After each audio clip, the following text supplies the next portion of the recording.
जैसा कि हम लोग इस वीडियो में मृदा मिट्टी के बारे में पढ़ेंगे। भारत में पाई जाने वाली सभी प्रकार के मिट्टियों को पढ़ेंगे और कोई भी प्रतियोगी परीक्षा में कैसे क्वेश्चंस बनते हैं और कितने जो भी क्वेश्चन बनते हैं मिट्टी से मृदा से संबंधित, उसको हम लोग आज इस वीडियो को देखने के बाद कोई भी ऐसे क्वेश्चन जो सॉइल से रिलेटेड होंगे वो आप कर लेंगे।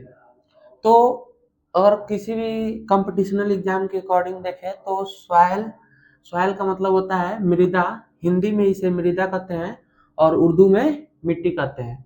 तो जब हम लोग सॉइल का स्टडी करते हैं तो सॉइल के बारे में जब हम लोग पढ़ते हैं तो उसको पैडोलॉजी कहा जाता है, यानी कि the study of soil is called pedology. जब हम लोग मिट्टी का अध्ययन करते हैं तो मिट्टी के अध्ययन को हम लोग क्या कहते हैं, पैडोलॉजी। जैसे कोशिका का अध्ययन करते हैं तो उसको the study of cell is known as the cytology. उसी तरह जब हम लोग मिट्टी यानी मृदा का अध्ययन करते हैं तो उसको हम लोग क्या कहते हैं, पैडोलॉजी। और जब हम लोग इसके मान जाइए ये पैडोलॉजी है और पैडोलॉजी में पैडोलॉजी और जब इसके क्लासिफिकेशन मतलब कि मिट्टी कितने प्रकार की होती है और इसकी क्या क्या विशेषता होती है, इसके बारे में जब हम लोग पढ़ते हैं तो उसको ई पैडोलॉजी बोला जाता है। ई पैडोलॉजी। तो ई पैडोलॉजी में क्या होता है, मिट्टी की विशेषता और क्लासिफिकेशन के बारे में पढ़ते हैं। तो अब हम लोग मिट्टी का फॉर्मेशन जैसे समझेंगे कि मिट्टी कैसे बनती है। तो क्या होता है, जब मिट्टी का निर्माण एक बहुत ही जटिल प्रक्रिया है। जब पहाड़ों से नदियाँ निकलती हैं तो अपने साथ वो मिट्टियों को मतलब चट्टानों को काटते हुए चलती हैं और वो चट्टाने के जब छोटे छोटे कण हो जाते हैं तो उनके ऊपर बहुत प्रेशर दबाव पड़ता है तो एकदम पतले पतले रूप में क्या हो जाते हैं, टूट जाते हैं। तो जब नदियाँ चट्टानों को काटती हैं तो चट्टानों से बलुई मतलब अगर चट्टानों के छोटे छोटे कण होंगे तो बालू का निर्माण करेगा, लेकिन जो मिट्टी होता है उसमें जो जितने भी जानवर मरते हैं या फिर जो भी चीज सड़ता गलता है वो मिट्टी का ही रूप लेता है। तो जितने भी कार्बनिक पदार्थ हैं जैसे कि जो हमारे ऑर्गेनिक वस्तुएं जो भी वो सड़ते हैं जो गलते हैं वो किसका रूप लेते हैं, मिट्टी का।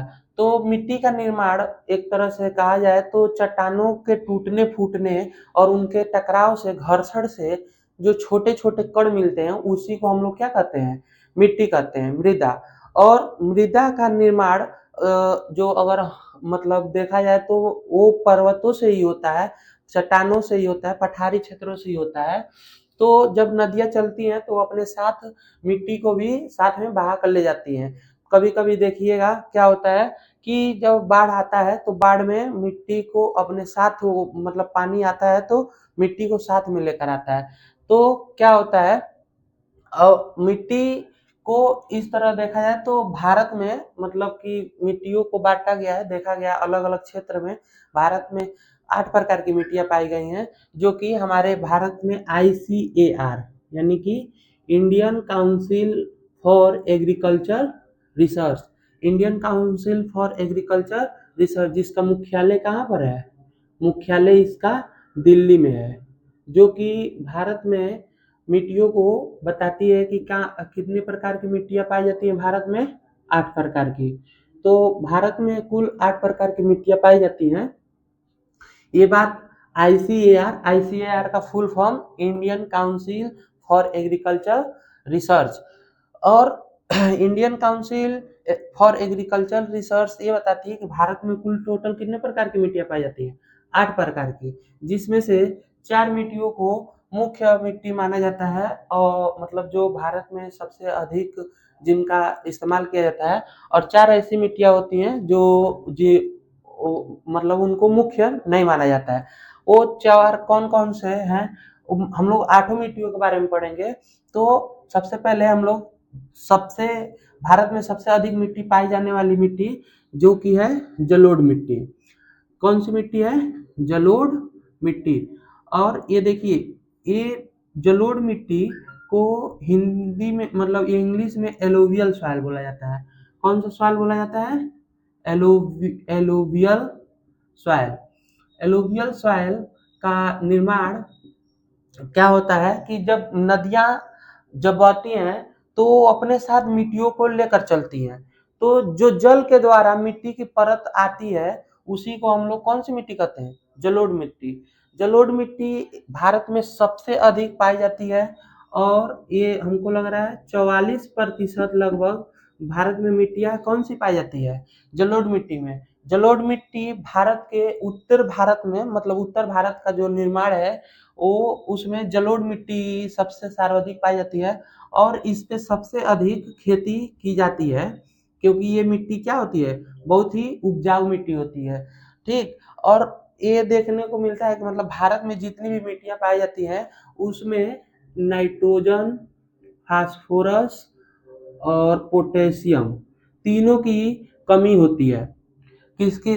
मतलब नाइट्रोजन, पोटेशियम और नाइट्रोजन, फास्फोरस और पोटेशियम तीनों की भारत में जितनी भी मिट्टियां पाई जाती हैं वो उन मिट्टियों में नाइट्रोजन और फास्फोरस और पोटेशियम की कमी पाई जाती है। तो मिट्टियों में नाइट्रोजन की मात्रा बढ़ाने के लिए हम लोग यूरिया इस्तेमाल करते हैं और फास्फोरस की मात्रा बढ़ाने के लिए डीएपी का इस्तेमाल करते हैं। डीएपी क्या है? Di amino phosphorus. और पोटेशियम की मात्रा बढ़ाने के लिए हम लोग पोटाश का इस्तेमाल करते हैं। तो जो जलोढ़ मिट्टी होती है उस मिट्टी में भी ये इसकी कमी पाई जाती है। और जलोढ़ मिट्टी जो होता है वो दो प्रकार की मिट्टियां होती हैं। एक होता है new alluvial soil, new alluvial soil जिसको नवीन जलोढ़ बोला जाता है। न्यू एलोवियल सॉइल, नवीन जलोढ़। नवीन जलोढ़ को क्या कहा जाता है? नवीन जलोढ़ को खादर कहा जाता है। खादर। नवीन जलोढ़ को कौन सी मिट्टी कहा जाता है? खादर। और जो पुरानी जलोढ़ होती है उसको हम लोग बांगर के नाम से जानते हैं। कौन सी मिट्टी? बांगर। पुरानी जलोढ़ को बांगर के नाम से जाना जाता है। तो ये मिट्टी बहुत ही क्या होती है? उपजाऊ होती है।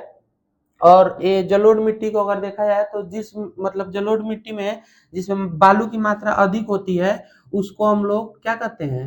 कछारी मिट्टी। कछारी मिट्टी में क्या होती है कि बालू की मात्रा कम होती है और जलोढ़ मिट्टी में जिसमें बालू की मात्रा अधिक होती है उसको हम लोग दोमट कहते हैं।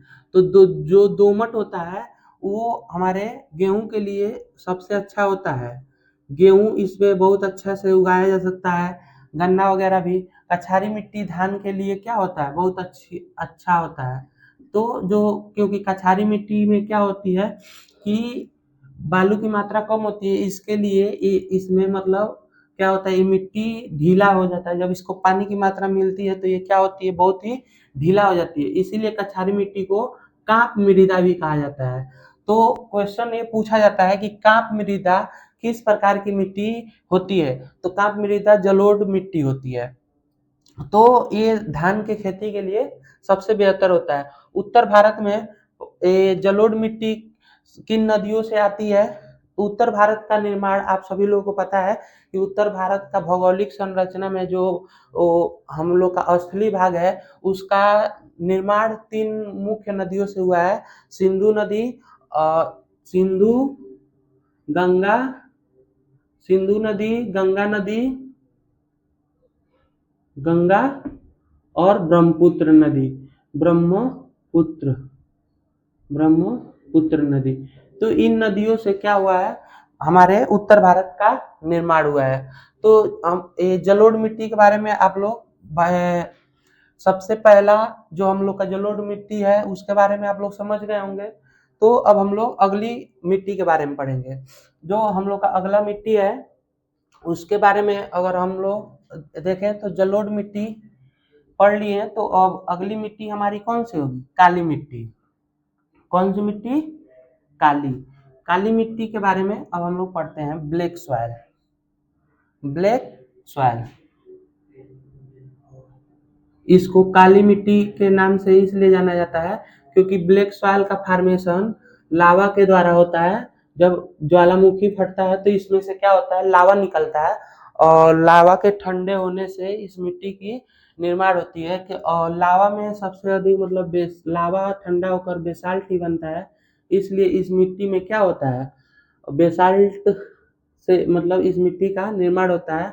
और ब्लैक सॉइल जो होता है मतलब इसके अंदर बहुत अधिक नमी होती है। नमी कहने का मतलब कि ये पानी को बहुत तेजी से सोख लेता है। ऊपर से जैसे ये ऊपर से देखा जाए तो लगेगा कि कितना सूखा हुआ है, क्योंकि ये इसका जो ऊपरी परत होता है यह एकदम पतला होता है और एकदम पपड़ी के जैसे छोड़ देता है, जैसे देखने में फटा फटा सा दिखेगा। लेकिन ये मिट्टी को क्या करता है, अपने नीचे वाले तल में पानी की मात्रा को बहुत तेजी से सोख लेता है। और ये ब्लैक जो सॉइल होता है इसको हम लोग रेगुर सॉइल के नाम से भी जानते हैं, यानी रेगुर मिट्टी। रेगुर मिट्टी पूछा जाता है क्वेश्चन, किसी भी प्रतियोगिता में पूछ लिया जाता है कि रेगुर मिट्टी किस मिट्टी को कहा जाता है, तो रेगुर मिट्टी किस मिट्टी को कहा जाता है, ब्लैक सॉइल को ही रेगुर मिट्टी कहा जाता है। और यहाँ पर जो हमारा ब्लैक सॉइल होता है उस पर गन्ने की खेती, गन्ने की खेती, कपास की खेती, कपास की खेती भी की जाती है। और ब्लैक सॉइल को कॉटन सॉइल के भी नाम से जाना जाता है, क्योंकि ब्लैक सॉइल पे अधिकतर कॉटन की खेती की जाती है, इसलिए ब्लैक सॉइल हमारा क्या है, दूसरे नंबर पर। ये भारत के मतलब महाराष्ट्र में ये सबसे अधिक मिट्टी पाई जाती है।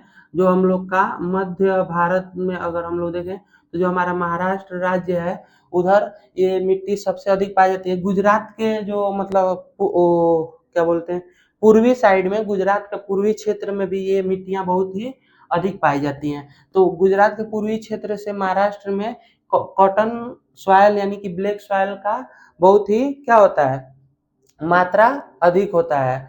अब तीसरे नंबर पर हम लोग कौन सी मिट्टी पढ़ेंगे, रेड सॉइल।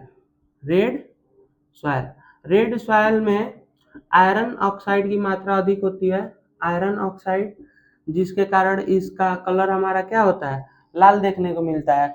और ये मिट्टी खेती के लिए परफेक्ट होता है, क्योंकि खेती के लिए कब परफेक्ट होगा, जब इसको पानी की उपलब्धि कराई जाएगी तो ये खेती इसमें क्या हो सकता है, पॉसिबल है।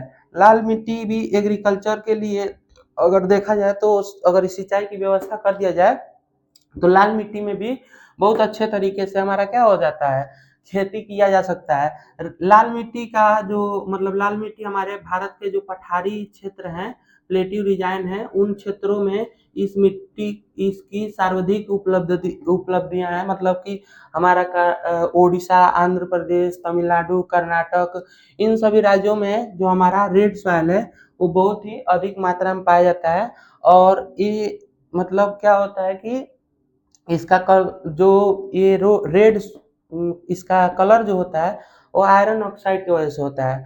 अगर इसमें पानी की मतलब पानी इसको अगर दिया जाए तो ये क्या होगा, यहाँ पर खेती भी पॉसिबल है। और चौथे नंबर पर हम लोग का जो मिट्टी आता है वह लेटराइट मिट्टी है। कौन सी मिट्टी है, लेटेराइट मिट्टी, लेटेराइट मिट्टी। तो लेटेराइट मिट्टी देखिए इसका भी रंग क्या होता है, लाली होता है। तो इसमें क्या होता है कि ये खेती के लिए क्या होता है, परफेक्ट नहीं होता है। जैसे इसमें अगर हम लोग खेती करना चाहें तो ये खेती के लिए सही नहीं है, क्योंकि ये लेटराइट मिट्टी उन क्षेत्रों में पाई जाती है जहाँ पर खूब अधिक क्या होती है, वर्षा खूब अधिक होती है। उस क्षेत्र में इसकी मिट्टी मतलब जो लेटराइट मिट्टी होती है वर्षा वाले क्षेत्रों में पाई जाती है, क्योंकि वर्षा आने के कारण जो लेटराइट मिट्टी होती है उसके ऊपरी भाग में कंकड़ ज्यादा दिखाई देते हैं और मिट्टी का जो सतह होता है कंकड़ों के नीचे चला जाता है। लेटराइट मिट्टी बागानों के लिए परफेक्ट होती है। जैसे बागान मतलब कि हम लोग जो चाय, कॉफी, मसालों की खेती ये सब करते हैं तो ये किस प्रकार की मिट्टी में की जाती है, लेटराइट मिट्टी में। ये क्वेश्चन मतलब किसी कंपटीशनल एग्जाम में ये पूछा गया था कि ऐसी कौन सी मिट्टी है जिसका रंग लाल होता है और उसके ऊपरी भाग कड़ों से भरे हुए होते हैं और वो बागान के लिए क्या होता है, परफेक्ट होता है, बागान की खेती उसमें की जा सकती है। तो सब मान लीजिए जब उसका रंग लाल दिया गया तो अधिकतर बच्चे क्या किए थे, रेड सॉइल को टिक कर दिए थे। लेकिन रेड सॉइल जो होता है वो खेती के लिए होता है, और उसमें एक साफ साफ लिखा गया था क्वेश्चन में कि खेती के लिए वो नहीं है बल्कि बागान के लिए। तो बागान के लिए कौन सी मिट्टी होती है, लेटराइट मिट्टी होती है, जो कि उसमें कड़ों की उसमें जो कंकड़ होते हैं वो ऊपर सतह पर होते हैं, और वो मिट्टी का तल नीचे कंकड़ के नीचे होता है।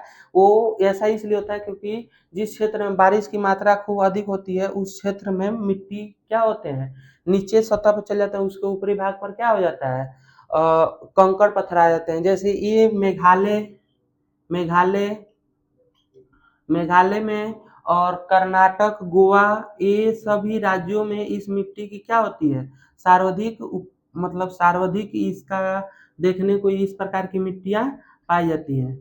और ये जो लाल मिट्टी होती है इसमें मोटे अनाज को उगाया जाता है।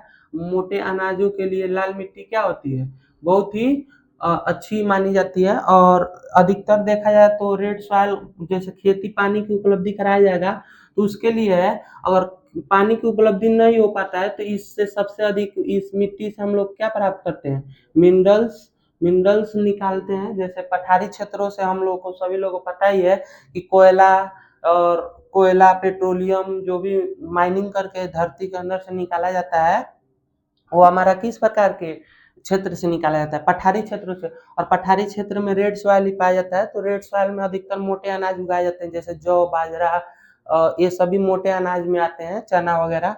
और ये अगर खेती करने के लिए अगर देखा जाए खेती करने के नजरिए से, तो रेड सॉइल अपने आप में एक क्या है, पानी की अगर उपलब्धि करा दिया जाए तो इसमें भी खेती किया जा सकता है। लेटराइट मिट्टी का रंग भी लाल होता है, ये इसका जो दाना होता है वो लाल मिट्टी से थोड़ा क्या होता है, बड़ा होता है। लाल मिट्टी से इसका दाना क्या होता है, बड़ा होता है, और लाल मिट्टी का जो दाना होता है वो छोटा होता है। तो कई प्रतियोगी परीक्षाओं में यूपीएससी वगैरह में ये पूछ दिया जाता है कि लाल मिट्टी और लेटराइट मिट्टी में क्या डिफरेंस है, मतलब कि लाल मिट्टी और लेटराइट मिट्टी में क्या अंतर है। तो इन दोनों का रंग लाल होता है, लेकिन जो इस मिट्टी का जो दाने होते हैं वो छोटे छोटे होते हैं और इसके बड़े बड़े होते हैं। और ये सर्वाधिक वर्षा वाले क्षेत्र में पाया जाता है, और ये पठारी क्षेत्र में पाया जाता है। और ये इस मिट्टी में खेती करना मतलब पॉसिबल है, लेकिन लेटराइट मिट्टी में खेती करना पॉसिबल नहीं है। ये बागानों के लिए होता है, बागान यानी कि चाय की खेती हम लोग इसमें कर सकते हैं। जैसे बागान कहा जाए तो लेटराइट मिट्टी में हम लोग किसकी खेती कर सकते हैं, चाय, कॉफी, इन सब की हम लोग क्या कर सकते हैं, लेटराइट मिट्टी में अच्छे से इसकी खेती किया जा सकता है। अब आइए हम लोग ये सभी मतलब भारत की मुख्य 4 मिट्टियाँ थी जो कि भारत के सबसे अधिक क्षेत्रों में पाई जाती हैं। अब बचे हुए जो 4 मिट्टियाँ हैं उसके बारे में भी हम लोग पढ़ लेते हैं। तो कुछ ऐसी मिट्टियाँ हैं जो हमारे पर्वतीय क्षेत्रों में पाई जाती हैं, इसलिए इसलिए हम लोग उसको क्या कहते हैं, पर्वतीय मिट्टी। पर्वतीय मिट्टी यानी कि वह मिट्टी जो हमारे पर्वतीय क्षेत्रों में पाई जाती है। पर्वतीय क्षेत्रों में पाई जाने वाली मिट्टियों को हम लोग क्या कहते हैं, पर्वतीय मिट्टी। पर्वत के क्षेत्रों में जैसे जो मिट्टी हमारे पर्वत पहाड़ों पर होती है उन्हीं को हम लोग क्या कहते हैं, पर्वतीय मिट्टी। मरुस्थलीय मिट्टी, मरुस्थलीय ये हमारा पांचवा है। और मरुस्थलीय मिट्टी, मरुस्थलीय मिट्टी में बलुई मिट्टी सबसे अधिक होती है। जैसे बालू की मात्रा सबसे अधिक हो, राजस्थान में मरुस्थलीय मिट्टी होती है। और यहाँ पे सबसे अधिक किस प्रकार की मिट्टी पाई जाती है, बालू की मिट्टी पाई जाती है। बालू की मिट्टी में जो तिलहन वाले फसल होते हैं उनको उगाने में ये मिट्टी बहुत ही अच्छी होती है, जैसे जिससे तेल निकाला जाए, जैसे कि मूंगफली मूंगफली तिल वगैरह ये सब हम लोग क्या कर सकते हैं, इस प्रकार की मिट्टी में खेती कर सकते हैं। 7वें नंबर पर हमारा आता है वन वन मृदा। वन मृदा यानी कि ऐसी मिट्टी जो जंगलों में पाई जाती है। जंगलों में पाई जाने वाली मिट्टी को हम लोग क्या कहते हैं, वन मृदा कहते हैं। और उसके बाद से हमारा जो लास्ट मिट्टी है, 8वीं मिट्टी यानी दलदली मिट्टी। दलदली मिट्टी उस मिट्टी को कहते हैं जहाँ पर पानी की मात्रा बहुत लंबे समय से लगी होती है और वहाँ की मिट्टी क्या हो जाती है, दलदली हो जाती है, जिसमें आप लोग फिल्मों वगैरह में देखे होंगे कि पानी की मात्रा जिस मिट्टी पे लंबे समय तक रहती है वो मिट्टी ऑटोमेटिक क्या हो जाती है, दलदली हो जाती है। तो लंबे समय तक रहे तो पानी की मात्रा वो मिट्टी क्या हो जाएगी, दलदली हो जाएगी। दलदली मतलब कि उसमें कुछ वस्तु अगर डूब रहा है तो उसमें और अधिक फंसते जाएगा। लंबे समय तक अगर पानी की मात्रा किसी मिट्टी पर रहती है तो कैसी मिट्टी हो जाती है, दलदली। और दलदली मिट्टी पे हम लोग किसी भी प्रकार से खेती वगैरह या कुछ भी उगा नहीं सकते हैं। तो इस तरह भारत में पाई जाने वाली मिट्टियाँ और मिट्टियों के बारे में हम लोग पढ़ लिए कि मिट्टियों के कितने प्रकार होते हैं और मिट्टी का उत्पादन कैसे होता है और भारत में किन क्षेत्रों में कौन सी मिट्टी सबसे अधिक पाई जाती है। आशा करते हैं कि आप लोग को वीडियो से जितने भी डाउट्स होंगे वो समझ में आ गए होंगे। अगर इसके बाद भी अगर कोई डाउट बचता है तो आप लोग कमेंट बॉक्स में बताइएगा ताकि उसके लिए भी मैं वीडियो बना सकूं। धन्यवाद।